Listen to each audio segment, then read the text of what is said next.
What's up, you guys? Teddy Striker here, and I just saw UFC Fight Night Ian Machado Garry versus Carlos Prates, and that was a good card. That was a very entertaining card. I actually missed like a few fights on there, but I got the last three fights, and yeah, let's just get right into the recap. And firstly, Ian Garry beats Carlos Prates. I thought Carlos Prates was gonna knock Ian Garry out. I thought he was gonna be able to be able to get to him early and, really hurt him. And it seemed like he was going to finish him like in the fifth round.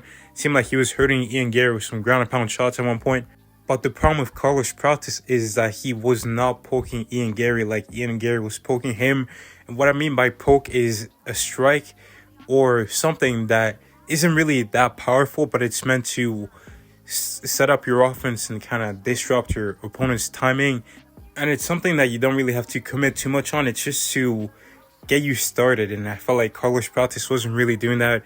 He was throwing looping left hands in round one, trying to knock him out. He was throwing his head kicks and everything. And I don't know, I felt like he wasn't really utilizing his jab or his low kicks to get the range on Ian Garry so he could really track him down and eventually find the finish. But Ian Garry did a good job of controlling him, not letting him get settled. He was fighting the hand and moving really well, using his takedowns, using those oblique kicks that would land on Carlos Prates' knees, but that would also force Carlos Prates to reset because he would pull his leg back and then he would get back into his stance, which, disrupts his flow, so he can't, capitalize and keep moving and eventually track Ian Garry down. So Ian Garry did a bunch of things to really slow down Carlos Prates and basically just negate his offense.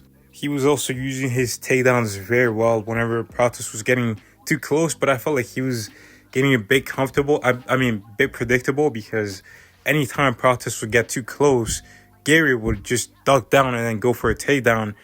And I felt like Carlos Prates, at one point he did try to catch him with a knee, but he wasn't able to. And there was other times when Garry was shooting some incredible takedowns, but Prates was actually defending them really well. Like, he would get a really nice setup, but he wasn't able to finish the takedowns because Carlos Prates has some really, really solid takedown defense. And Prates was really good on the ground. Even in round 5, he hit a really nice reversal and was able to land some shots on Ian Garry, almost getting him out of there. That was intense, but Ian Garry showed his good fight IQ, staying safe, knowing when to move, when to, defend, when to hold on.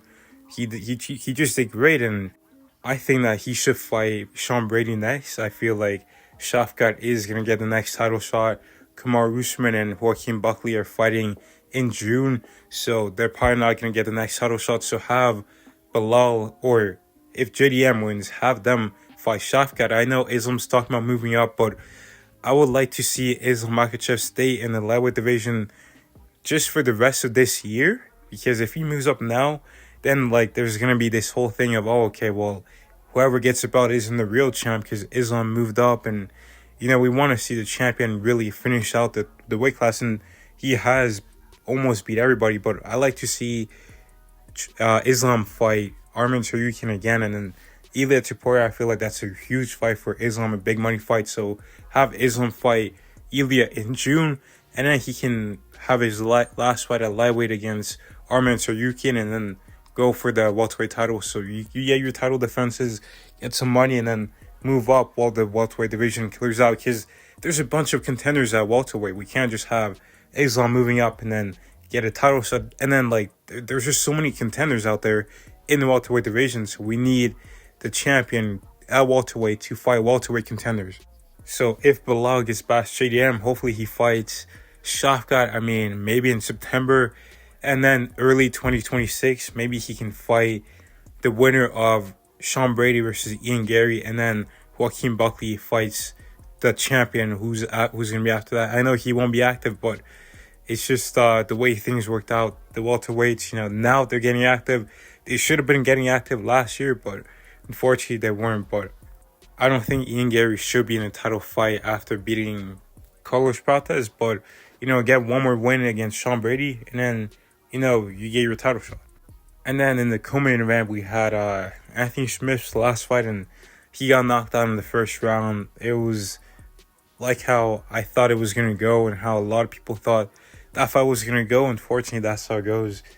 The older guys had to give an opportunity to the younger, dangerous guys, and yeah, Anthony Smith did look fairly decent. You know, he tried, but Jean Mignon was very powerful, and he had some nasty elbows that cut him up very early in the fight, and yeah, that's all she wrote for that fight. And then the other fight I saw was David Onama versus Giga Chikadze, and I thought Onama was gonna win, but Giga looked good though. He did look good. He looked good on the feet. He still had his speed.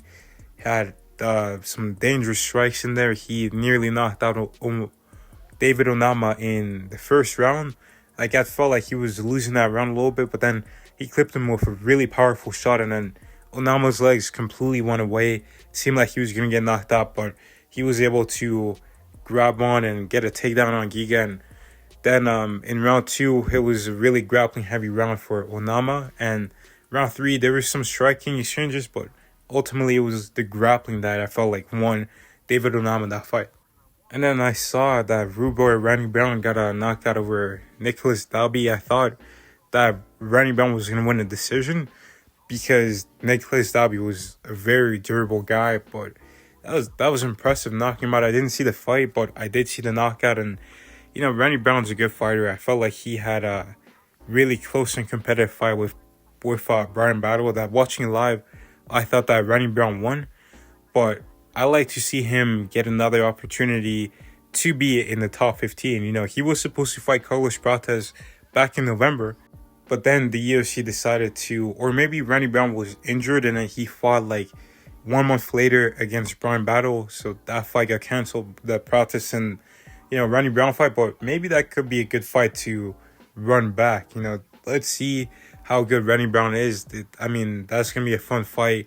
We know that Prates is one of the best in the world, very dangerous, good striking, very durable. So let's see that matchup Garry booked. But yeah, this was a really good fight night card. I really thought Prates was gonna get it done like in that fifth round, but Garry showed some good fight IQ and some good heart. But yeah, that was a great card. Let me know your guys' thoughts down below. Thank you guys for watching. God bless, and I'll see you in the next one.